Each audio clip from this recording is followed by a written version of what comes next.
అన్ని విధాలుగా మీరు ఈ పదవి ఎట్లయితే మనం చేయాలి, ఈ బాధ్యతను ఎట్లయితే మనము సమర్థవంతంగా నిర్వహించాలి, ఇవాళ మీరు ఈ 5 రోజుల్లో నేర్చుకోవాలి. ముఖ్యంగా పంచాయతీలో మీరు వందల పనులు ఉండొచ్చు, కానీ ఒక 4-5 అంశాలు ఖచ్చితంగా ప్రతి పంచాయతీలో చేయాలి. ఇది చేస్తే ప్రజల నుంచి చాలా మన్ననలు వస్తాయి. ఇవి చేయకుండా మిగతా మీరు ఏమన్నా చేయండి, పెద్ద పెద్ద ప్రాజెక్టులు ఏదో ఒకటి చేసి వేరే సెపరేట్ నిధులు తీసుకొచ్చి ఏదో ఒకటి చేసినా కానీ ఈ 4-5 అంశాలు నేనైతే ప్రస్తావిస్తున్నాను. ఖచ్చితంగా ప్రతిరోజు ఎవరు సమీక్ష చేసినా చేయకుండా సర్పంచ్గా మీ బాధ్యతగా తీసుకోవాలి. ఒకటి, పారిశుద్ధ్యం. ప్రతిరోజు కూడా 6 గంటలకి మన ట్రాక్టర్ పోవాలా, చెత్త సేకరణ జరగాల. ఊరంతా కూడా 7 గంటలకు అందరూ లేచి బయటకు వచ్చే సమయానికి పరిశుభ్రంగా ఉండాలి.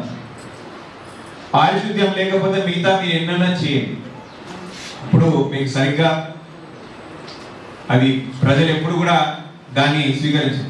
పారిశుద్ధ్యం అనేది ఇప్పుడు మన ఇల్లు క్లీన్ లేకుండా ఉంటే ఏమన్నా మంచిగా ఉంటుందా? మన ఇల్లు చెప్పండి. ఫస్ట్ పరిశుభ్రత ఉంచుకుంటా లేదా పొద్దున. సో పరిశుభ్రత మోస్ట్ ఇంపార్టెంట్. 2, వీధి లైట్ల నిర్వహణ. వీధి లైట్లు కూడా చాలా వరకు కొన్ని కాలనీలలో, కొత్త కాలనీలలో ఏర్పాటు కాని ఉంటాయి. ఏర్పాటైన కాలనీలో వీధి లైట్లు పని చేయకుండా బల్బులు పాడేస్తుంటాయి. అవి నిరంతర ప్రక్రియ. ఒక్కసారి బల్బు ఏర్పాటు చేసి వీధి లైట్ ఏర్పాటు చేస్తే ఉంటుందని లెక్కలేదు. కాబట్టి వీధి లైట్ల నిర్వహణ కూడా ప్రాపర్ గా చేసుకోలేక పోతే ఇమ్మీడియట్ గా మీరు వెచ్చించే డబ్బులు, మీ తీర్మానం కూడా పంచాయతీలో వీధి లైట్ల నిర్వహణ మీద ఖచ్చితంగా ఉండాలి. తర్వాత పచ్చదనం. గ్రామంలో నర్సరీ పెంపొందించడం కానివ్వండి, ఊర్లో చెట్లకు నీళ్లు పట్టడం కానివ్వండి, ఉన్న చెట్లకు నీళ్లు ప్రతి ఒక్క వర్షాకాలం సమయం కల్లా మంచి ఒక నర్సరీ తయారు కావాలా. అవన్నీ కూడా మంచిగా మీరు ప్లాంటేషన్ చేసి నీట్గా పచ్చదనం పెంపొందించాలి. 4, ట్యాక్సుల కలెక్షన్.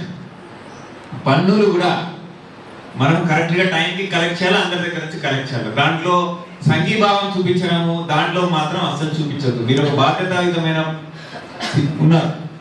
రేపు మీరు మీ పంచాయతీ నిర్వహణ చేయాలంటే పంచాయతీకి మీ ఓన్ నిధులు మీరు సమకూర్చుకోవాలి.